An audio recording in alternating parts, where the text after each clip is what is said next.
নমস্কাৰ নতুন এটা ভিডিঅ'লৈ আপোনালোকক পুনৰ স্বাগতম জনাইছোঁ। আজি এইটো ভিডিঅ'ত আপোনালোকে ঘৰতে বহি কিদৰে নিজৰ মোবাইলৰ জৰিয়তে ফ্ৰী টিকটসমূহ বুক কৰিব পাৰিব সম্পূৰ্ণ প্ৰচেছটো দেখুৱাই দিম। ভিডিঅ'টো আপোনালোকে আৰম্ভণিৰ পৰা শেষলৈকে চাই থাকিব। যদি ভিডিঅ'টো চাই অলপ হ'লেও উপকৃত হয় চেনেলটো ছাবস্ক্ৰাইব কৰিবলৈ নাপাহৰিব। যদি আপোনালোকে নিমাতীৰ পৰা মাজুলী যাম বুলি ভাবিছে বা মাজুলীৰ পৰা নিমাতী আহিম বুলি যদি ভাবিছে তেনে ক্ষেত্ৰত আপোনালোকে ঘৰতে বহি ফেৰী অনলাইন টিকট কাটিব পাৰিব। কিদৰে কাটিব লাগিব সম্পূৰ্ণ প্ৰচেছটো মই ষ্টেপ বাই ষ্টেপ দেখুৱাই দিম। আপোনাৰ মোবাইলত এটা OTP আহিব, OTPটো ফিল আপ কৰিব লাগিব, একাউণ্ট ক্ৰিয়েট কৰিব লাগিব, তাৰপাছত আপোনালোকে পে'মেণ্ট কৰিব লাগিব।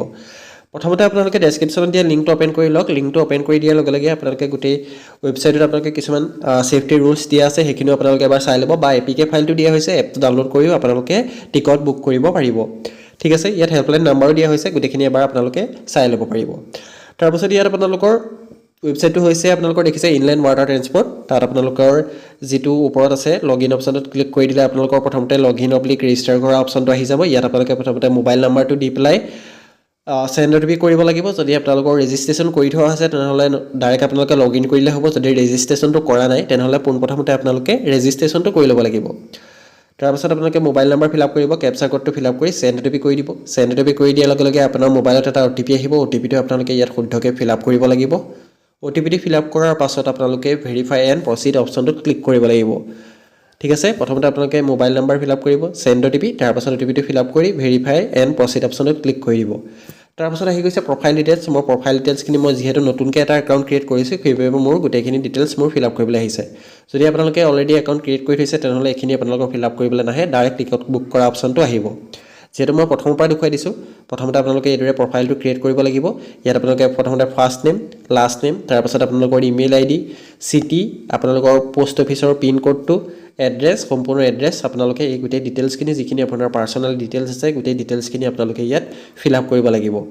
ঠিক আছে, মই গোটেই ডিটেইলছখিনি প্ৰথমতে ফিল আপ কৰি লৈছোঁ। আপোনালোকে এইখিনি ভুল নকৰিব, ভুল কৰিলে পাছত আপোনালোকৰ অসুবিধাও হ'ব পাৰে। সেইবাবে আপোনালোকে গোটেই যিমানখিনি ডকুমেণ্ট ফিল আপ কৰে গোটেইখিনি শুদ্ধকৈ ফিল আপ কৰিব। এড্ৰেছত আপোনালোকে ভিলেজ বা টাউন নেমটো দি দিব, তাৰপাছত পুলিচ ষ্টেচন বা পোষ্ট অফিচ এইখিনিও আপোনালোকে একেলগতে ফিল আপ কৰি দিব। গোটেইখিনি ফিল আপ কৰি হৈ যোৱাৰ পাছত ছেভ এণ্ড চেঞ্জ অপশ্যনটোত আপোনালোকে ক্লিক কৰি দিব। তেতিয়া আপোনালোকৰ গোটেই ডাটাখিনি আপোনালোকৰ ছেভ হৈ যাব। ঠিক আছে, মই গোটেইখিনি ফিল আপ কৰি লৈছোঁ। এড্ৰেছত আপোনালোকে গোটেইখিনি ডিটেইলছ ভৰাই দিব যাতে পোষ্ট অফিচ, পুলিচ ষ্টেচন গোটেইখিনি আপোনালোকৰ সোমাই যায়। দেখিছে মোৰ একাউণ্টটো কমপ্লিট হৈ গৈছে। এতিয়া মোৰ ছাইডত আপোনালোকৰ শ্ব' কৰিছে নিউ বুকিং, তাৰপাছত মাই বুকিং, পে'মেণ্ট ইছ্যুজ গোটেইখিনি মোৰ ইয়াত শ্ব' কৰিব। যিহেতু মোৰ বৰ্তমানলৈকে মই নতুন একাউণ্ট ক্ৰিয়েট কৰিছোঁ সেইবাবে মাই বুকিঙত কোনো ধৰণৰ বুকিং শ্ব' কৰা নাই। তাৰপাছত এতিয়া মই বুকিং টিকট অপশ্যনটোত ক্লিক কৰিম, বা মই লগ আউট কৰি দেখুৱাই দিছোঁ আপোনালোকক এবাৰ আৰম্ভণিৰ পৰা কিদৰে কৰিব। মই লগ আউট কৰি লৈছোঁ মোৰ প্ৰফাইলটো। তাৰপাছত ডাইৰেক্ট আপোনালোকে যেতিয়া টিকট বুক কৰিব ইয়াত আপোনালোকৰ ডিপাৰ্চাৰ ডেটটো, অৰ্থাৎ আপোনালোকে কি তাৰিখে যাব বিচাৰে সেই ডেটটো আপোনালোকে ইয়াত চিলেক্ট কৰি ল'ব লাগিব।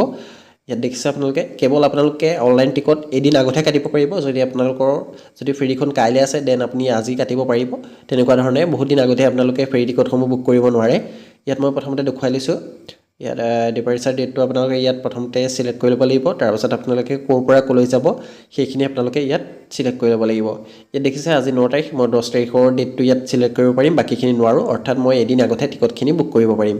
10 তাৰিখটো মই চেক কৰি লৈছোঁ। তাৰপাছত মই ক'ৰ পৰা যাম, মই যোৰহাটৰ নিমাতী ঘাটটো মই চিলেক্ট কৰি লৈছোঁ। ঠিক আছে, যোৰহাটৰ নিমাতী ঘাটৰ পৰা বা কমলাবাৰী গোটেইখিনি আছে, আপোনালোকে চাই ল'ব পাৰে, বা গুৱাহাটীৰ গোটেইখিনি আছে অপশ্যন ইয়াত আপোনালোকে চাই ল'ব।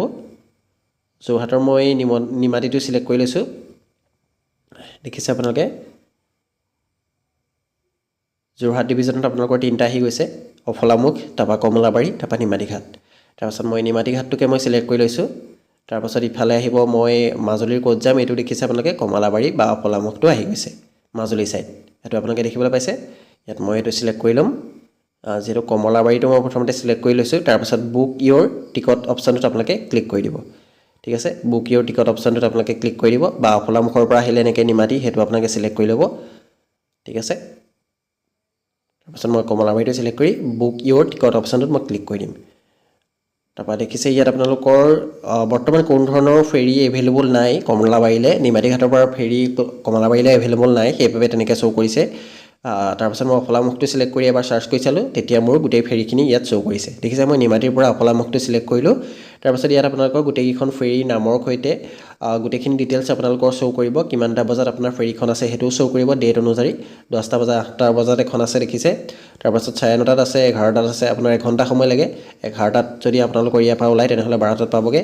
তাৰপৰা আঢ়ৈটাত আছে 3টাত আছে তেনেকৈ আপোনালোকৰ ফেৰীসমূহৰ যিসমূহ টাইম টেবুল আছে গোটেইখিনি শ্ব' কৰিছে তাৰপিছত ছিট কেইটা এভেইলেবল আছে গোটেইখিনি ডিটেইলছ আপোনালোকৰ শ্ব' কৰিব প্ৰথমতে আপোনালোকৰ বাইকৰ ছিট গাড়ীৰ ছিট কিমান আছে গোটেইখিনি আপোনালোকে ইয়াত আপোনালোকে চাই ল'ব পাৰিব যদি আপোনালোকে বাইক গাড়ী লৈ যাম বুলি ভাবে তেনে ক্ষেত্ৰত আপোনালোকে বাইক আৰু গাড়ীৰ বাবে এক্সট্ৰা পে'মেণ্ট কৰিব লাগিব আৰু এক্সট্ৰাকৈ আপোনালোকে টিকট বুক কৰিব লাগিব ঠিক আছে ইয়াত আপোনালোকৰ দেখিছে মই এখন দেখুৱাই দিছোঁ ইয়াৰ পৰা এখন টিকট আপোনালোকে বুক কৰি দেখুৱাই দিছোঁ আপোনালোকৰ যোনখনতে যাবলৈ সুবিধা হয় বা যোনটো টাইম টেবুলত আপোনাৰ সুবিধা হয় সেইটো চিলেক্ট কৰি ল'ব ইয়াত পেচেঞ্জাৰৰ বাবে 170 ছিট এভেইলেবল আছে প্ৰথম যিখন আছে ৰ'প এক্সত তাৰপিছত আপোনালোকৰ ইয়াত আপোনালোকৰ বাইকৰ বাবে ছিট এভেইলেবল আছে 18খন বাইক আৰু এভেইলেবল আছে আপোনালোকৰ ছিট ভেকেঞ্চি খালী আছে চাৰিচকীয়া এভেইলেবল নাই যিহেতু চাৰিচকীয়া অলৰেডি ফুল হৈ গৈছে চাগে এইবাবে আপোনালোকৰ জিৰ' ভেহিকেলছ দেখুৱাই আছে তাৰপিছত আপোনালোকৰ এইখিনি আপোনালোকৰ ৱেটটো আপোনালোকৰ শ্ব' কৰিছে তাৰপৰা চিলেক্ট অপশ্যনটোত মই চিলেক্ট কৰি ল'ম চিলেক্ট অপশ্যনটো চিলেক্ট কৰি দিয়াৰ লগে লগে ইয়াত মোৰ এতিয়া টিকট ডিটেইলছখিনি মোৰ ফিল আপ কৰিবলৈ আহি যাব ইয়াত দেখিছে আপোনালোকে আইটেমত আপোনালোকে পেচেঞ্জাৰ পাব ভেহিকেলছ তাৰপিছত আদাৰ আইটেম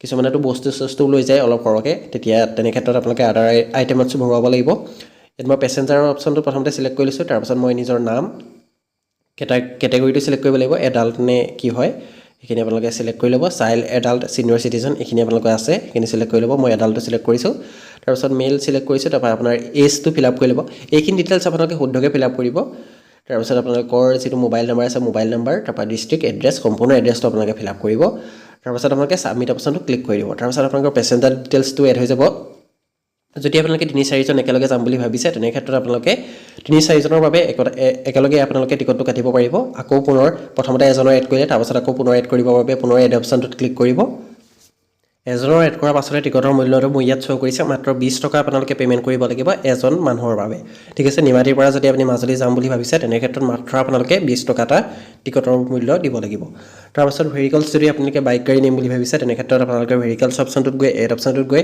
গাড়ী আপোনাৰ ৰেজিষ্ট্ৰেশ্যন নাম্বাৰ তাৰপাছত আপোনালোকৰ ভেহিকেল নেম যদি আপোনালোকৰ বাইক স্কুটি আছে তেনেহ'লে বাইক স্কুটিখনৰ নাম লগতে ভেহিকেল টাইপ আপোনালোকৰ 2 হুইলাৰ নে 4 হুইলাৰ সেইখিনি আপোনালোকে চিলেক্ট কৰিব লাগিব প্ৰথমতে মই গাড়ীখনৰ ৰেজিষ্ট্ৰেশ্যন নাম্বাৰটো ফিল আপ কৰি লৈছোঁ অৰ্থাৎ আপোনালোকৰ গাড়ীৰ যিটো নাম্বাৰ সেই নাম্বাৰটো ফিল আপ কৰিব তাৰপিছত আপোনালোকে ইয়াত ভেহিকেল নেম আপোনালোকে দি দিব বাইক গাড়ী যদি নিম বুলি ভাবিছে তেনে ক্ষেত্ৰত দি দিব পাৰে তাৰপিছত আপোনালোকে মটৰচাইকেল বাইচাইকেল নে 4 হুইলাৰ এইখিনি আছে এইখিনি আপোনালোকে চিলেক্ট কৰি ল'ব মই 2 হুইলাৰটো মটৰচাইকেলটো চিলেক্ট কৰি লৈছোঁ তাৰপিছত মোৰ ইয়াত এড হৈ যাব এড হৈ যোৱাৰ লগে লগে দেখিছে আপোনালোকে বাইকৰ ক্ষেত্ৰত আপোনালোকে 40 টকা পে'মেণ্ট কৰিব লাগিব ঠিক আছে যদি আপুনি বাইক আৰু আপুনি বাইকখন লৈ পেলাই যদি আপুনি এজন ব্যক্তি যাম বুলি ভাবিছে তেনে ক্ষেত্ৰত আপোনালোকে টোটেল 63 ৰুপিজ পে'মেণ্ট কৰিব লাগিব ঠিক আছে বাইকৰ হ'লে 40 টকা আৰু পেচেঞ্জাৰ এজনৰ বাবদ আপোনালোকৰ 20 টকা তাৰপিছত মই চাৰিচকীয়া কিমান হ'ব মই সেইটো দেখুৱাই দিছোঁ যিকোনো এটা মই ৰেজিষ্ট্ৰেশ্যন নাম্বাৰ ফিল আপ কৰি লৈছোঁ তাৰপিছত ভেহিকেল নেমত মই এলটো যিকোনো এটা দি দিছোঁ মই আপোনালোকক দেখুৱাবৰ বাবে সেইটো ফিল আপ কৰিছোঁ আপোনালোকে শুদ্ধকৈ ডিটেইলছখিনি ফিল আপ কৰিব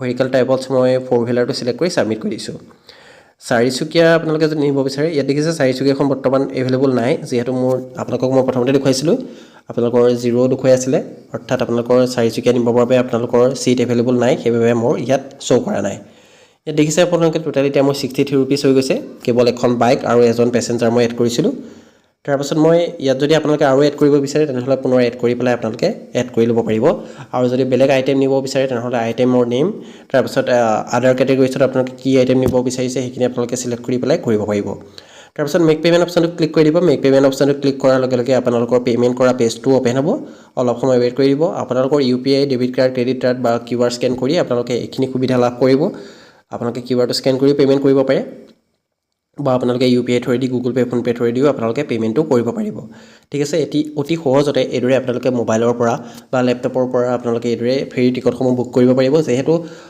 ৰাসৰ ছিজন আপোনালোকে অফলাইন গৈ বুক কৰিবলৈ অলপ অসুবিধাও হ'ব পাৰে সেইবাবে আপোনালোকে আগদিনাই অনলাইন বুকিংটো কৰি ৰাখিব ইয়াত দেখিছে আপোনালোকে ইয়াত আপোনালোকৰ ফোন পে গুগল পে গোটেইখিনি আছে আপোনালোকে ইয়াৰ পৰা আপোনালোকে চিলেক্ট কৰি পেলাই পে'মেণ্ট মেথডটো আপোনালোকে চিলেক্ট কৰি পে'মেণ্টটো কৰি ল'ব পাৰিব পে'মেণ্টটো কৰি দিয়াৰ লগে লগে আপোনালোকৰ সন্মুখত টিকটটো জেনেৰেট হৈ যাব বা আপোনালোকে লগ ইন কৰি মাই টিকট অপশ্যনটোত গৈ পেলাই আপোনালোকে পুনৰ 3জনৰ টিকটটো ডাউনলোড কৰি ল'ব পাৰিব এইদৰে অতি সহজতে আপোনালোকে মাজুলী যাবৰ বাবে টিকটসমূহ বুক কৰিব পাৰিব যদি ভিডিঅ'টো চাই অলপ হ'লেও উপকৃত হৈছে তেন্তে চেনেলটো ছাবস্ক্ৰাইব কৰিবলৈ নাপাহৰিব যদি আপোনালোকৰ কিবা অসুবিধা পাইছে তেন্তে কমেণ্ট কৰি জনাব মই যিমান পাৰোঁ সহায় কৰিবলৈ চেষ্টা কৰিম ধন্যবাদ